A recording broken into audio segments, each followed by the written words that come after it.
How you guys doing? All right. Thank you, Dr. Rose, for having me. It's pretty crazy to be here in this position. I'm not gonna lie. It feels like it was just yesterday that I was sitting in here and I was actually a BEO concentrator, and I'll get into that, but took a lot of education courses and met a lot with Dr. Rose as well. But I was in this room quite a bit as a student, so it's an honor, a privilege to be back here again from this perspective. So as Dr. Rose shared, I am the founder of Rhymes with Reason, and Rhymes with Reason is a web platform that teaches students academic vocabulary, literacy development skills, standardized test prep, and more using popular hip-hop music. So kind of just to give you more clarity about what that looks like and feels like, I'll just give you this quick example. So let's say Drake says an SAT word in one of his songs. The program picks out the SAT word and designs like a vocabulary acquisition, quick tidbit curriculum around that word. So we're using like real music that students listen to and love, dearly, and meeting them where they are and teaching them these things that they need to know in school using their favorite music. So that's kind of a general overview. So I want to start out by talking about the problem that Rhymes with Reason is engineered to solve. So there are quite a few problems that it covers, but the main two are under the umbrellas of, number one, the word and literacy gap, and number two, engagement, like making students feel more engaged in school. So I want to break down how deep the word and literacy gap is and how Rhymes with Reason is tied into solving that problem. So as you can see right here, by the age of 3, kids with professional parents have vocabularies 50% greater than children that are born into working class families, and children that are born into welfare families versus children that are born into professional parent homes. Those children that are born into professional parent homes are exposed to thousands of more words than children of lower socioeconomic classes. So from the beginning, the exposure to words starts to predetermine one's path and ability to break out of their class in our country. So this is a really, really interesting thing. So if we look at it from another perspective and another angle, let's look at it on the back half of a student or a person's life. So I guess this also happens earlier for some people, but when we look at prison inmates, 70% of prison inmates perform on the 2 lowest levels of literacy. So there's a direct connection and correlation with your exposure to words, your ability to read, and where you will end up in our country. And also in the world, but just for the sake of this discussion, let's just start with America.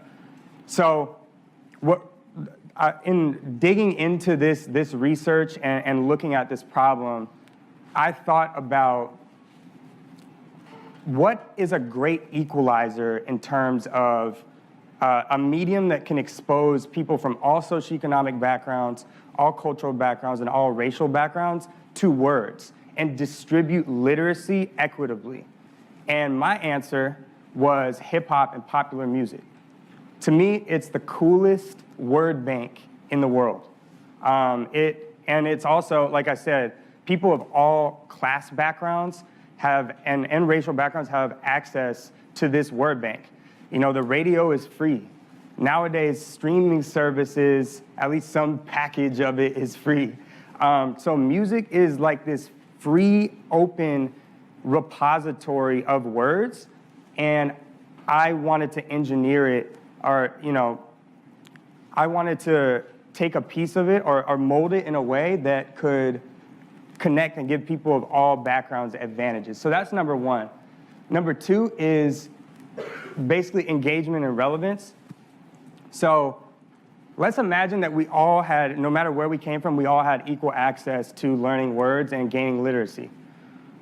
Everybody was born with the same books, and people by the age of 3, no matter where you came from, had access to the same amount of words. Let's imagine that's the case.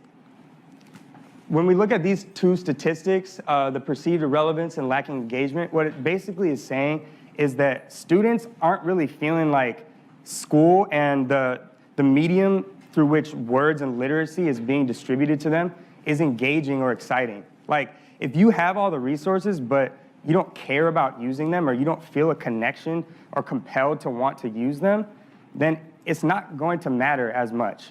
So that's the second tier of why I created Rhymes with Reason and what it's all about. So it's really about, again, equity and access to words and literacy, and then also engagement. And hip hop answers both of those things. So so has anyone in here read the book Think and Grow Rich, or heard of Napoleon Hill? Okay, see like a couple people nodding their head.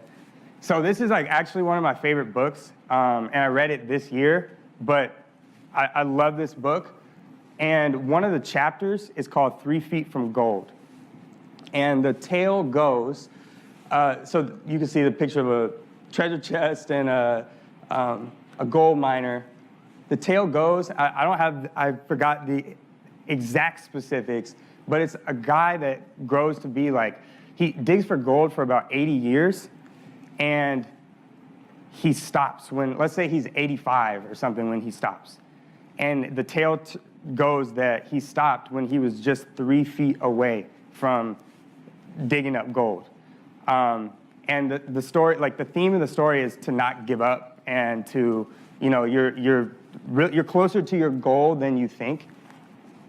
So that's a concept that I've really liked in relation to Rhymes with Reason for this reason. I think that we are 3 feet away from unlocking this gold mine of words and literacy, which is hip hop and popular music. So like I was saying on the last slide, this is the coolest, most accessible word bank in the world, and I feel that we're just 3 feet away from unlocking it and, digging up gold that can benefit all people. So, you know what? Me and my company, with this platform, want to be one of the premier gold miners to unlock this resource for all people. So, okay, I've been explaining this thing a lot. So I guess let me show you guys a demo and just kind of bring picture to mind. So yeah, it's a web-based educational experience that teaches students via music that they already listen to. Here's kind of a graphic, but I'm gonna click on this video so that we can get a video representation of how it works. You could catch me. What? Wait a minute. What? Wait a minute. What? Wait a minute. Wait a minute. Woo, this beat tastes like lunch, but it's running from veneers and it's running from the front. But every day, hey, well, lemonade. What? Wait a minute. So I just want to stop it for a second. So what you saw at the beginning was the word veneer, which is an SAT word. Obviously, how many people have heard this song before? Wow, that's like every hand in the room. So it's, everybody loves Rihanna, right? So, no, I mean, she's amazing. So, so that word veneers is obviously in this is a real song that everybody's heard. It is this is from, and everybody in this room raised their hand. I think if we go to, the average school in the country, it might be a similar proportion of kids that raise their hand and know this song. So we're pulling from knowledge funds that kids already have to engage them and also expose them to words. So here's the lyric, the word is highlighted. We kind of provide a context explanation that goes with each word. What? Wait a minute. Wait a minute. What? Wait a minute. What? Wait a minute.